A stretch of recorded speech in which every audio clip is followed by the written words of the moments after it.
Shalom sahabat-sahabat terbaik channel ini. Bertemu kembali kita dalam seri lanjutan pembahasan kebenaran zaman ini dalam kitab Ulangan. Kita sudah masuk pelajaran yang ke-6 dengan judul "Dan bangsa besar manakah?" Sebuah pertanyaan yang akan kita jawab pada saat ini. Tapi sebelumnya, mari kita tunduk kepala, kita berdoa. Bapa di sorga, kami membutuhkan kuasa Roh Kudus-Mu. Hadirlah di tengah-tengah kami, kuasai hati dan pikiran kami, agar kami boleh mengerti setiap firman yang akan kami perdalam saat ini. Di dalam nama Yesus, amin. Oke saudaraku, yang menjadi landasan pembahasan kita diambil dari Ulangan pasal 4 ayat yang ke-8. Firman Tuhan berkata seperti ini. Dan bangsa besar manakah yang mempunyai ketetapan dan peraturan demikian adil seperti seluruh hukum ini yang kubentangkan kepadamu pada hari ini. Saudaraku, tema pelajaran kita sepanjang triwulan ini adalah kebenaran zaman ini dalam kitab Ulangan. Nah, struktur kitab Ulangan menarik untuk diuraikan sekilas. Dimulai dengan 3 pasal pertama dari kitab Ulangan yang adalah pelajaran sejarah yang mengingatkan orang-orang Israel tentang apa yang telah mereka lalui hingga pada saat itu. Saudaraku, pengulangan peristiwa-peristiwa itu bukanlah hanya sekedar memuaskan para pendengar atau penggemar sejarah saja, tetapi ini memiliki maksud yang dalam, yaitu untuk menunjukkan kepada mereka kuasa dan kasih karunia Allah yang bekerja di antara umat tersebut. Yang walaupun mereka telah mengacaukan perjanjian itu, Allah masih terus bekerja untuk menghormati perjanjiannya dengan mereka. Dan saudaraku, pada saat kita tiba pada pasal 4, pelajaran sejarah berganti ke model khotbah. Pasal yang keempat ini kita dapati dimulai dengan satu kata Ibrani, fe'ata, atau sebuah kata sambung, sebuah kata keterangan yang biasa diterjemahkan dan sekarang atau jadi sekarang.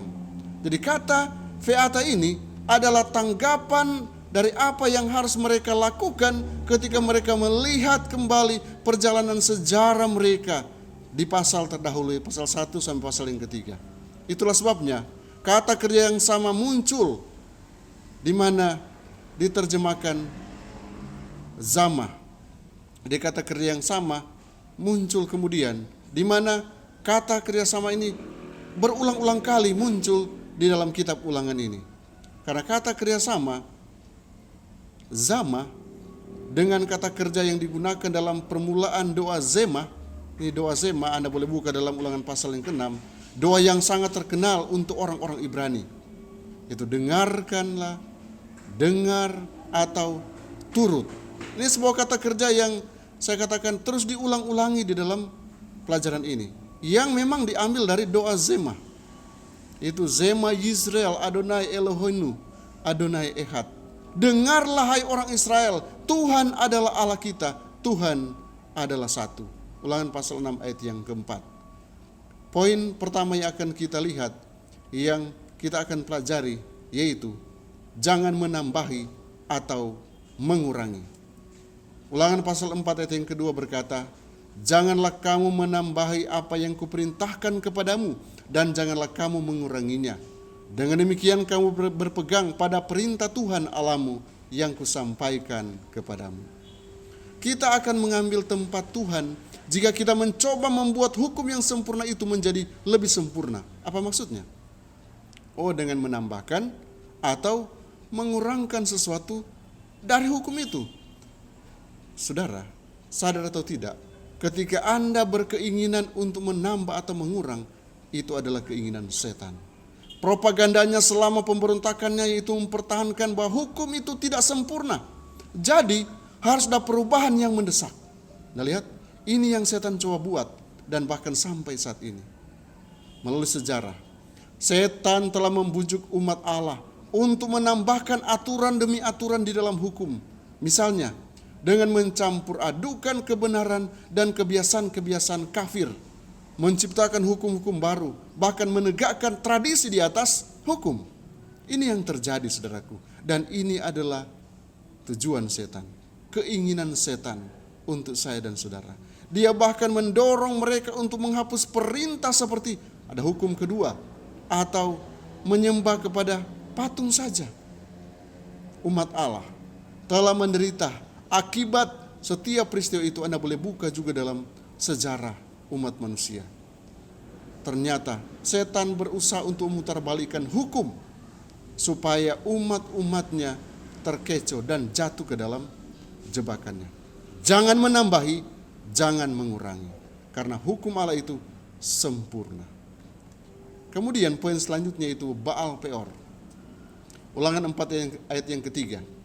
Matamu sendiri telah melihat apa yang diperbuat Tuhan mengenai Baal Peor, sebab Tuhan Allahmu telah memunahkan dari tengah-tengahmu semua orang yang mengikuti Baal Peor.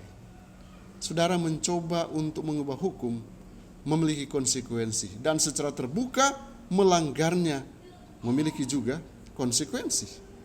Bileam mendorong wanita Moab untuk merayu pria Israel. Orang Israel yang menerima hasutan mereka dengan cepat mengubah perzinahan fisik mereka menjadi perzinahan secara rohani. Saudaraku, dengan mengeraskan hati nurani mereka, pada akhirnya mereka jatuh ke dalam dosa. Dosa fisik pada awalnya. Kemudian dosa itu lebih matang dan jatuh pada dosa yang terakhir, yaitu dosa rohani. Yang pasti merupakan tujuan akhir daripada setan untuk umat-umatnya. Allah campur tangan dengan menuntut tanggapan tegas terhadap dosa yang mencolok ini. Anda boleh buka dalam Bilangan pasal 25 ayat yang ke-5 sampai yang ke-8. Dosa-dosa yang diterima menyebabkan pemberontakan dan akhirnya memisahkan diri mereka dari Allah mereka. Jadi kita harus ingat sekali lagi, tindakan perzinahan secara fisik akan memimpin kepada kemerosotan lebih jauh lagi, yaitu perzinahan rohani. Saudaraku, poin selanjutnya yaitu berpaut pada Tuhan Allahmu. Ulangan 4 ayat yang keempat. Sedangkan kamu sekalian yang berpaut pada Tuhan Allahmu masih hidup pada hari ini. Ada kurang lebih 24.000 orang yang mengikuti Baal Peor.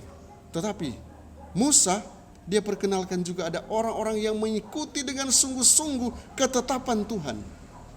Dan ayat kita saat ini katakan, kamu sekalian yang berpaut pada Tuhan Allah masih hidup pada hari ini. Jadi di sini orang Israel diberikan pilihan. Karena tidak ada jalan tengah, saudaraku. Sama seperti orang Israel. Kita pun diperhadapkan dengan situasi yang sama. Anda hanya dapat memilih mengikuti Tuhan atau musuh. Tidak ada wilayah netral, saudaraku. Dan jika saudara umat Tuhan, saudara harus memutuskan untuk berpegang teguh pada Tuhan dan kekuatannya untuk menahan godaan yang akan datang menyerang umat-umat pilihannya. Karena Tuhan mampu menjaga kita dan kita tidak akan jatuh. Tapi kita secara sadar kadang-kala membuat pilihan, saudaraku. Seperti yang dilakukan oleh umat-umat Israel. Mereka ada yang memilih Baal Peor juga. Tapi ada juga yang tetap berpegang kepada perintah-perintah Tuhan. Jika demikian, maka kita dapat diyakinkan bahwa apapun penggodaannya, kita dapat tetap setia oleh karena Allah kita adalah Allah yang setia, Allah yang senantiasa mau memberkati kita, bahkan meluputkan kita dari semua pergumulan hidup, permasalahan hidup yang kita hadapi. Karena itu, Tuhan menuntut kita hari ini untuk berpaut dengan sungguh-sungguh kepada Allah. Poin selanjutnya itu, dan bangsa besar manakah? Inilah pertanyaan dari judul pelajaran filsafat kita untuk saat ini. Ulangan 4 ayat 6 tadi. Lakukan itu dengan setia, sebab itulah yang akan menjadi kebijaksanaanmu dan akal budimu di mata bangsa-bangsa yang pada waktu mendengar segala ketetapan ini akan berkata, memang bangsa yang besar ini adalah umat yang bijaksana dan berakal budi, saudaraku. Jadi menurut ayat ini, kapan kita akan mengatakan bahwa kita adalah orang Kristen? Adalah umat yang bijaksana dan berakal budi. Kapan kira-kira kita akan katakan orang Kristen adalah umat yang bijaksana dan umat yang berakal budi? Hanya ketika kita mendengar tentang hukum yang mengatur kita, menyimpannya dan mempraktekannya. Artinya, ketika kita hidup menurut hukum Tuhan, menjalani hidup yang konsisten dengan apa yang atau seperti yang dikatakan oleh hukum itu, maka kita akan secara otomatis memiliki kebijaksanaan dan boleh dikatakan berakal budi. Saudaraku, hukum yang mengatur umat Israel adalah sempurna. Namun orang Israel gagal sebagai wakil Tuhan untuk menjadi terang karena mereka tidak menaatinya. Mari kita menurutinya. Kita adalah garam dunia, kita adalah terang dunia. Mari kita tetap bersinar, memberikan kesaksian setiap hari, bahkan boleh menebarkan keharuman, membuat orang-orang merasa bahwa oh benar, kita adalah pengikut Yesus yang sejati. Kita taat kepada hukum Allah yang sempurna. Poin selanjutnya yaitu kebijaksanaanmu dan akal budimu. Ulangan 4 ayat yang ke-6. Lakukanlah itu dengan setia, sebab itulah yang akan menjadi kebijaksanaanmu dan akal budimu di mata bangsa-bangsa yang pada waktu mendengar segala ketetapan ini akan berkata, memang bangsa yang besar ini adalah umat yang bijaksana dan berakal budi. Akankah ada pernyataan seperti ini dari bangsa-bangsa lain kepada kita yang adalah umat-umat Tuhan? Oh, mereka katakan benar, bangsa ini adalah umat yang bijaksana dan berakal budi. Rahasianya melakukan perintah Tuhan. Dengarkanlah perintah Tuhan dan lakukan itu dalam perjalanan iman. Jika kita sekilas melihat pelajaran ini, seakan-akan peraturan dan ketetapan itu sendiri berisi kebijaksanaan dan akal budi. Tetapi bukan itu saja yang dikatakan oleh ayat ini. Tuhan telah mengajarkan kepada mereka akan ketetapan dan ketetapan, peraturan dan peraturan. Dan itu benar, saudaraku. Tetapi kebijaksanaan dan akal budi mereka datang ketika mereka memelihara ketetapan dan mengikuti perintah-perintah tersebut. Atau datang ketika mereka menuruti dengan segenap hati apa yang Tuhan perintahkan. Penurutan mereka, itulah kebijaksanaan dan akal budi mereka. Oh saudaraku, apa kebijaksanaanmu? Apa akal budimu? Dengan menuruti dan melakukan apa yang Tuhan perintahkan. Dalam buku Testimonies for the Church, buku 6, chapter 1 halaman yang ke-12, Pena Inspirasi berkata, tujuan yang ingin dicapai Allah melalui umatnya hari ini adalah sama dengan yang ingin ia capai melalui bangsa Israel ketika ia membawa mereka keluar dari Mesir. Dengan melihat kebaikan, belas kasihan, keadilan, dan kasih Allah yang dinyatakan di dalam gereja, dunia harus memiliki representasi dari karakternya. Dan ketika hukum Tuhan dicontohkan dalam kehidupan, bahkan dunia akan mengakui keunggulan mereka yang mengasihi dan takut dan melayani Tuhan di atas semua orang di bumi. Oh saudaraku, saya dan saudara adalah representasi daripada karakter Allah. Kita harus pertahankan ini sehingga kita benar-benar boleh disenangi, disukai oleh semua orang. Kita jadi berkat besar bagi banyak orang oleh karena kita adalah perwakilan Allah di dunia ini. Perwakilan Allah untuk menunjukkan kepada dunia karakter daripada Allah itu sendiri. Kiranya Tuhan Yesus memberkati kita semua. Mari kita berdoa. Bapa di sorga, terima kasih oleh karena petunjuk firman-Mu yang sungguh luar biasa, yang mengajarkan kami prinsip-prinsip yang indah sehubungan dengan hukum-hukum-Mu yang sempurna yang harus kami turuti. Bapa, kami yang lemah ini tidak mampu melakukan dengan sempurna semua hukum-hukum-Mu. Karena itu, kami mohon petunjuk-Mu, kami mohon bantuan-Mu, dampingi umat-umat Tuhan, berikan kekuatan, berikan keyakinan iman, sehingga mereka akan melakukan dengan setia, dengan segenap hati, semua peraturan dan ketetapan dan hukum-hukum. Terus datang hadir bersama-sama dengan kami, dampingi kami setiap saat. biarlah kami terus menjadi berkat besar bagi dunia ini. Inilah doa hamba-Mu, memohon berkat-Mu untuk umat-umat Tuhan. Dalam nama Yesus Tuhan dan Juru Selamat kami. Amin. Kiranya Tuhan Yesus memberkati kita semua. Semua kita akan selalu menjadi berkat bagi orang lain yang ada di sekitar kita. Shalom.